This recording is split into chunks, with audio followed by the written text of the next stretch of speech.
Bonjour, bienvenue sur Canal Turf. Nous allons parler des réunions de samedi et dimanche. Nous sommes à Vincennes, bien évidemment, pour cette réunion de samedi, avec un quintet extrêmement intéressant. Il y a un non partant, il aurait été sans doute le deuxième favori de l'épreuve, à savoir Going for Golzaz, qui le numéro 3, qui n'est pas partant. Il y a un cheval qui est déclassé là-dedans, vous le savez, c'est la jument qu'entraîne Fabrice Soulois, Your Highness, sur la fois de son avant-dernière course où elle s'était baladée sur ce parcours-là. Elle est sans doute meilleure sur 2100, c'était bien passé d'ailleurs pour ses débuts en France. Elle a repris un peu de fraîcheur, c'est un coup sûr gagnant, quelques outsiders, le 5, un charme fou, capable de lui, non de lui damer le pion, mais en tout cas de lui offrir une belle répartie. On parle beaucoup du 7, Perkins Griff, bien placé en première ligne.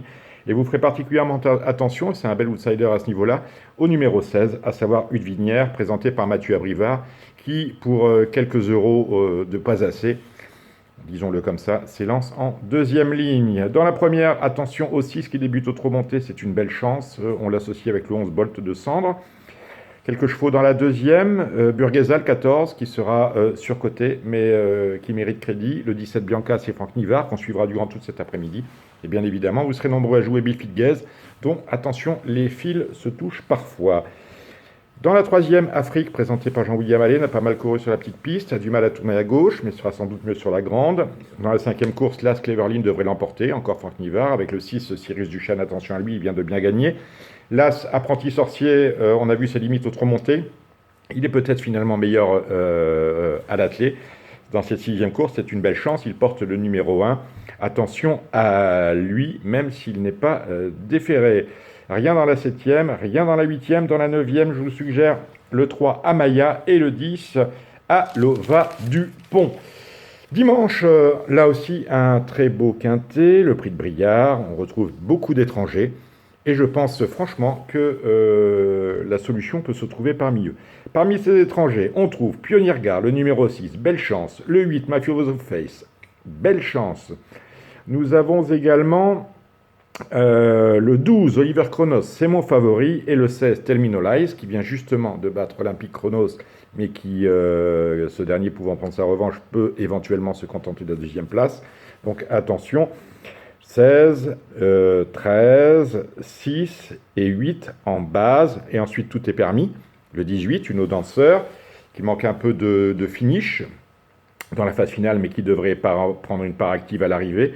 Le 15, Talien qui vient de bien gagner dans une course fermée aux étrangers, sans puiser dans ses réserves. C'est une belle chance.